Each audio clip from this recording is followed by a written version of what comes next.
আজকে এভাবে আন্দোলন হতো না, বা আমার ভাইরা রক্তাক্ত হতো না। হ্যাঁ, রক্তাক্ত হতো না, তারা ব্যথা পেত না, তারা রক্তাক্ত হয়ে রাজপথে নামতো না। আমি আজকে আমাদের 3:30টায় 16 শহরে কর্মসূচি ছিল, তো আমি 2:30টার শাটলে করে আসতে যাচ্ছিলাম, তো আমাকে শাটল থেকে নামানো হয় এবং আমার উপর আমাকে অপদস্থ করা, অপমান করা এবং পিছন থেকে অনেকে আমাকে কিল ঘুষি দেয় এবং সংক্ষেপ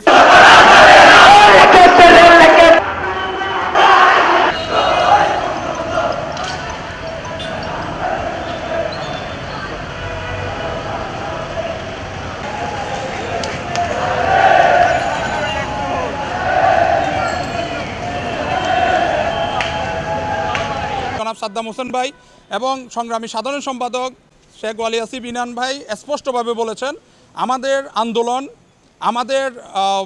আমরা সবসময় বাংলাদেশ ছাত্রলীগ সবসময় যৌক্তিক আন্দোলনে বাংলাদেশের ছাত্র সমাজের সাথে আছে এবং ভবিষ্যতে থাকবে।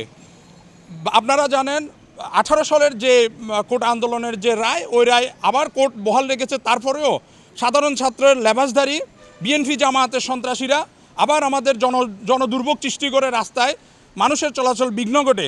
ওরা কি ফায়দা লুটতে চাইতেছে সেটা ছাত্র সমাজ জানে না। মানুষের জনদুর্ভোগ সৃষ্টি করে যে আন্দোলনের নামে যে মানুষ হত্যা, জ্বালাও পোড়াও আন্দোলন শুরু করেছে, সেই জ্বালাও পোড়াও থেকে আমাদের দেশের মানুষ এবং দেশের জনগণের জানমাল নিরাপত্তার সাথে বাংলাদেশ ছাত্রলীগ সদা সর্বদা সচেষ্ট রয়েছে।